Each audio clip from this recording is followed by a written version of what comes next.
ښایي د اګست 15مه د ټولو افغانانو لپاره ځکه مهمه وي چې په دې ورځ په افغانستان کې لوی بدلون راغی. تیر جمهوریت چپه شو او 10 کاله وروسته هغه طالبان بیرته واک ته راستنه شول چې ښځې یې له ټولو اساسي حقونو محرومي کړې وي. دا د 15 کاله تیر شول چې طالبان پر افغانستان واکمن دي او په دې 15 کلونو کې په میلیونونو نجونې له زده کړو محرومې شوي او ښځې یې له کاره راوګرځول شوي. نن د اګست 15مه په دې ځانګړي پروګرام کې په افغانستان کې د ښځو پر وضعیت خبرې کوو. نن سره په خپرونه کې د ښځو د حقونو فعاله حنیفه ګریوال مېلمنه ده. اغلې ستړې مشې پروګرام ته مننه چې وخت دې پرېښوده چې خپرونه کې راسره ګډون وکړي. که په پیل کې راته وایاست دا د 15 کاله تیر شول چې طالبان پر افغانستان واکمن دي او کله چې په قطر کې د سولې مذاکرات و داسې انګېرنه کېدله او پخواني چارواکي هم په دې باور و چې طالبانو بدلون کړی دی، اوازې هم دمدې وي، ښځې هم هیلهمندې وي چې که چېرته طالبان واک ته ستانه شي دوی به وتوانېږي چې کار وکړي او نجونې هم هیلهمندې وي چې دوی به زده کړو ته دوام ورکړي. ولې د توقع خلاف طالبانو نجونې له زده کړو راوګرځولې او ښځې یې له کاره منې کړې؟ مننه ډیره زیاته فرده جانې. سلامونه وړاندې کوم تاسو ته او د ازادۍ رادیو ټولو محترمو اوریدونکو او لیدونکو ته. د کله چې د افغانستان د سولې خبرې وبخښئ روانې ولې په 2020 کال کې کله چې دا شروع سوې او 2020 کې هغه وخت طبعا چې توقع پر دې وله ځکه چې افغانان ټول جګړې نه ډېر زیات ستړي سوي ولو. 10 کاله جګړه هم له اقتصادي نګاه افغانستان ته ډېره لویه ضربه وارده کړې وه او هم د انساني نګاه نه او ټول افغانان غوښتل چې په یو آرام او امن او باثباته افغانستان کې ژوند وکړي او دوی غوښتل چې هغه ټول ناراضي ګروپونه چې دي هغوی راسي د طالبانو په شمول باندې ترڅو په ګډه سره د افغانانو یو حکومت را جوړ سي چې هلته د ټولو افغانانو حقونه او عزت خوندي وي. نو له طالبانو نه پر دې توقع کېدله چې نړۍ پیشرفت کړی د 10 کاله کې افغانستان کې ډېر زیات تغییر راغلل، د خلکو ذهنیتونه ډېر زیات تغییر وکړو، ټکنالوژي ډېره مخته ولاړه، ډېر زیات تغییرات په دنیا کې رالل او شاید دوی هم له هغه تغییراتو سره تغییر کړی او نه تنها دا د هغې ترڅنګ شاید دوی د خپل پخواني اشتباهاتو نه درس اخیستی وي پر دې چې دوی په اوله دوره کې هم افغانستان د نړۍ د ډیپلوماسي له سیستم نه په ټوله کې جلا ولو. افغانستان کې د ښځو حقونو نه رعایت کېدل، اقتصادي وضعیت ډېر زیات خراب و او افغانستان د یوې ورانۍ خواته روان و او د دې ډار ولو چې هغه کورنۍ جګړه چې طالبانو په راتګ باندې په اوله دوره کې تمامه سوه هغه به بیا را شروع سي او په هغه توګه چې دوی د دې باعث شو چې امریکا او نړیوال هیوادونه د القاعده د منځه وړلو لپاره پر افغانستان باندې حمله وکړي او افغانستان د یوې جګړې میدان وګرځي. نو توقع دا کېدله د ټولو افغانانو او د افغانستان د وخت حکومت چې شاید دوی تغییر کړی له پخوانه یې درسونه اخیستي وي او راسي. حنیفه جانې وبخښئ چې دلته ستاسې خبره قطع کوم، که چېرته د طالبانو همغه ظاهري لباس چې په همغه مذاکراتو کې دوی ګډون کوه او تر اوسه پورې په نړیواله کچه باندې خپله همغه ظاهري بڼه ساتلې ده هغې ته وګورو یا کم دریځونه چې لا هلته ورباندې خبرې کولي له یو څو مشخصو افرادو نه علاوه چې د هغې ډلې که ستانکزی یاد کړو دوی به د تعلیم موضوع په اړه باندې خبرې کولې یا خپله مجاهد یو څو ځلې په خپلو مرکو کې یادونه کړې وه په همغه د سقوط په لومړیو شپو ورځو کې چې دوی ښځو ته اجازه ورکوي. دا خبره خو دوی اوس هم کوي چې د اسلام په چوکاټ کې په افغانستان دننه د ښځو حقونه رعایت شوي دي. څه داسې نښې نښانې وي چې خپله په ټوله کې ټول افغانان او پخواني چارواکي ډېر خوشبینه وو چې دا خلک بدل شوي دي په داسې حال کې چې ظاهري جوړښت خو همغه وه؟ دقیق فرده جانې دا د دوی په منځ کې هم کله چې دوی سوله خبر ته راغلل طبعا دوی غوښتل چې بیرته قدرت ته ورسېږي او قدرت ته رسېدل د دوی اصلي هدف و، قدرت کې پاتې کېدل د دوی اصلي هدف دي. دا نن هم چې دوی که چېرته اوس همدغه د موضوع وبخښي که همدغه موضوع اصلي هدف ده ولې ښځې قرباني ورکوي؟ ګوري چې دلیل دا چې دوی د ښځو حقونو نقضوي هغه دا ده چې دا دوی ته توانایي ورکوي چې دوی خپل قدرت نور هم ټینګ کړي، ځکه چې په څو دلیلو باندې. اول تر ټولو مهم دلیل یې دا ده چې دوی د دوی اکثره هغه پلویان چې دي او خصوصا هغه ترهګرې ډلې چې دوی اوس هم ورسره اړیکې لري هغه ډېرې سخت دریځه ډلې دي او هغوی ټول د اسلام یو ډېر شدید تعریف لري. هغه تعریف کې چې ښځه صرف د کور په چاردیوالي کې باید پاتې سي، باید ښځه د باندې لاړه نه سي او د هغې ترڅنګ هغه د پښتونولۍ یو ډېر منفي تعریف چې دوی ځان ته را جوړ کړی ده چې هغوی په واسطه باندې دوی متاسفانه ټولو پښتنو ته او پښتونولۍ ته هم ډېر زیات ضرر رسولی ده. هغه دا ده چې دوی ښایي چې که ښځه چېرته د کور نه د باندې لاړ سي نو دا به د دوی عزت ته کومه خدشه وارده کړي. نو د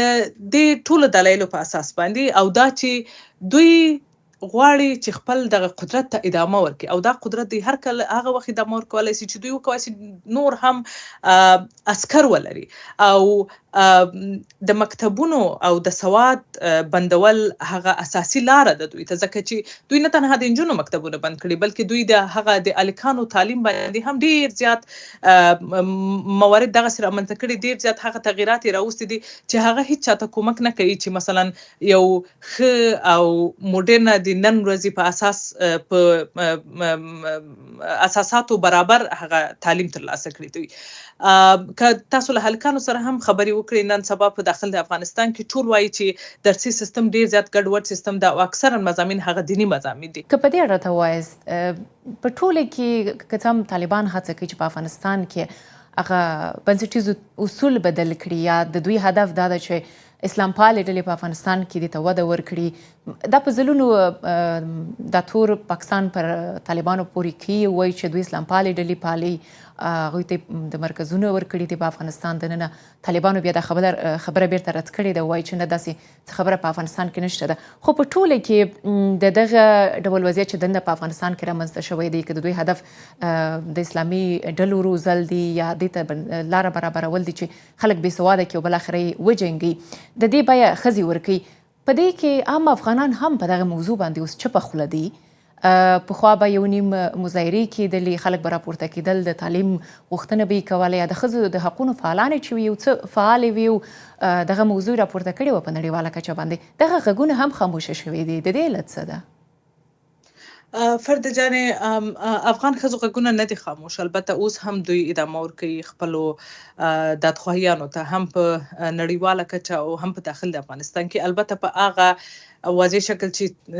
3 کاله مخکې یا 4 کاله مخکې ښځې راوتلې سړکونو ته، متاسفانه په هغه او هغه ویره چې بیا په دوی باندې راغله په هغه شکل چې د دوی غږونه بیرته سرکوب شول، دا د دې باعث چې ښځې وډارېدلې، ځکه موږ او تاسو ډېری مستند کیسونه لیدلي دي چې ښځې بندیانې شولې صرف په دې خاطر چې په ډېره آرامه او مدني توګه دوی خپل حقونه غوښتل او ډېری دغسې نور وحشتونه پرې تېر سو، شکنجه سولې په زندانونو کې، کورنۍ یې شکنجه سولې. نو د دې ویرو په اساس باندې شاید دوی ونه کولی شي چې بیا هم په هغه واضح توګه سړکونو ته راوځي، اما دا په دې معنا نه ده چې دوی خاموش دي. دوی په هر هغه طریقه چې کولی شي خپل دادخواهي او خپل هغه غږ پورته کولو ته ادامه ورکوي. هغه په مختلفو توګه باوجود دوی چې شرایط ډېر زیات سخته دي، باوجود دوی چې طالب ټوپک ورته په خوله کې نیولی او هڅه کوي چې په هر قیمت دوی وځپي، دوی بیا هم کوشش کوي چې هغه قضیې چې هلته کېږي، هغه واقعیتونه چې هلته پیښیږي چې موږ او تاسو ته او رسنیو ته متاسفانه یو ډېره وړه کچه یې راوځي د باندې، پر دې چې هلته په رسنیو باندې هم ډېر زیات بندیزونه شته، اما دوی بیا هم کوشش کوي هغه ټول موارد مستند کړي او حداقل هغه نړیوالو حقوقي میکانیزمونو چې د افغانستان په برخه کې کار کوي هغوی ته ورسوي. چې خوشبختانه تیر کال موږ ولیدل چې د بشر حقوقو شورا یو نړیوال میکانیزم افغانستان ته رامنځته کړ چې د IIIM په نامه باندې ده، چې هغه به د افغانستان په اړه باندې ټولۍ د بشري حقوقو مواردو نقض او د جنگي جرایمو موارد څیړي او دا به صرف داسې کوم خاص وخت هم کوم خاص ټاکلی منډیټ د کوم خاص وخت لپاره به هم نه لري لکه نور میکانیزمونه، بلکې دا کولی شي هغه ټول موارد چې چیرته اسناد په هغې اړه وي هغه بررسي کړي او مستند یې کړي. او هغې ترڅنګ د افغانستان د باندې هم ښځو خپل فعالیتونو ته ادامه ورکړې ده. اوس هم خپل غږ پورته کوي. متاسفانه هغه توجه چې 2 کاله مخکې 3 کاله مخکې د نړۍ په کچه هم د افغانستان د ښځو وضعیت ته وله هغه ډیره زیاته کمه سوې ځکه چې نړۍ ډیر زیات نور اولویتونه لري. اکثریت جنگونه چې په دنیا کې روان دي هغوی هغه توجه د افغانستان او د افغان ښځو له وضعیت څخه ډیره زیاته اړولې ده چې اما دا هیڅ کله په دې معنا نه ده چې زموږ غږونه چوپ دي او اوس هم د مبارزه ادامه لري. حنیفه جان که دا راته ځواب کړئ که زه تاسو د یوې د افغان نجلۍ چې له زده کړو پاتې ده یا یوه ښځه چې له کار راګرځول شوې ده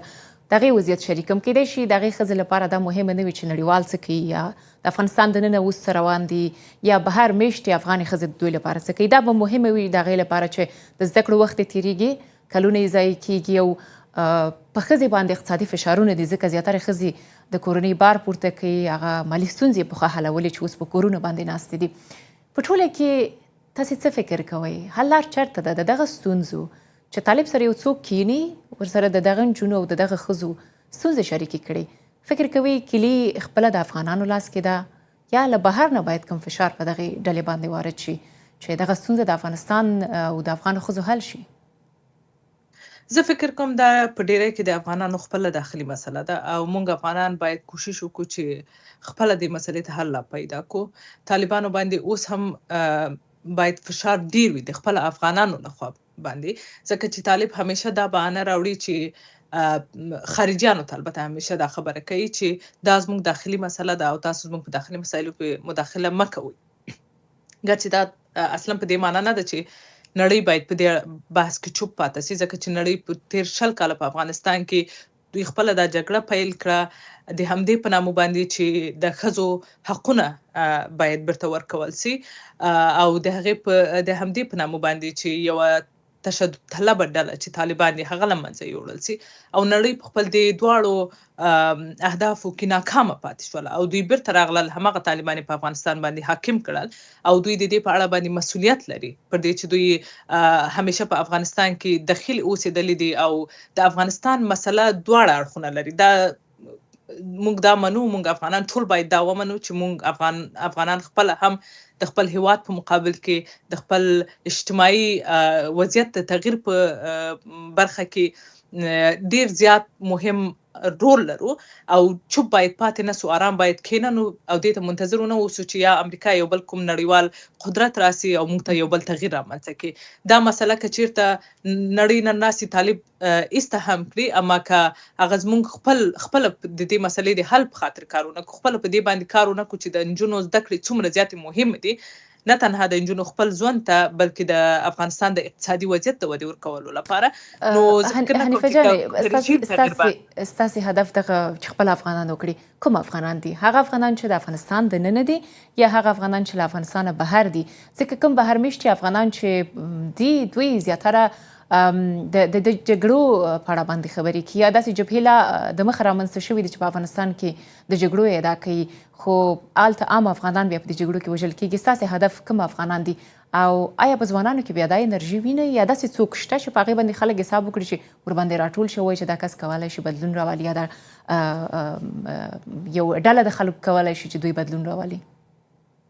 زه فکر کوم دا د دواړو مسؤلیت ده، هم هغه افغانان چې داخل د افغانستان کې دي او هم هغه چې د باندې دي. هغه افغانان چې د باندې دي هم باید خپل هغه حمایت وړاندې کړي او خپل غږونه پورته کړي او هغه افغانان چې داخل د افغانستان کې هم دي. زه پوهیږم چې هلته وضعیت ډیر زیات سخت ده او هغه څه چې په افغان مبارزینو ښځو باندې تیر څو موږ ولیدل چې هغه څوک چې غږ پورته کوي حتی په ډیره مدني توګه هم بیا هم د طالب لخوا په ډیره شدیده توګه باندې ځپل کیږي. نو دا اړخ هم موږ ټولو ته معلومه ده اما بیا هم افغانستان یو د جرګو هیواد ده. افغانستان مشرانو ته ډیر زیات احترام شته. زموږ مشران باید رامخته سي او د دې مسلې په حل په خاطر باندې باید هغه خپلې وطني حل لارې موږ هم ولرو او هغه افغانان چې داخل د افغانستان کې دي او هغه افغانان د افغانستان د باندې هم دي هغوی هم باید په دې هڅه وکړي چې نړۍ مسؤله پاتې کړي د افغانستان او د نړۍ توجه د افغانستان د ښځو وضعیت ته وساتي. زه فکر کوم جګړه د افغانستان د حل لاره نه ده زما په شخصي نظر، او زه فکر کوم چې افغانان ډیر زیات له جګړو نه ستړي شوي دي او موږ نه غواړو چې خدای نخواسته چې بیا دغسې یو وضعیت ته لاړ شو چې په نن په حالت باندې شکر وباسو. نو زه فکر کوم چې ډیری داسې نورې لارې هم شته دي چې د هغو له طریقه وضعیت کې تغییر رامنځته کیدای شي، ځکه چې جګړه موږ 50 کاله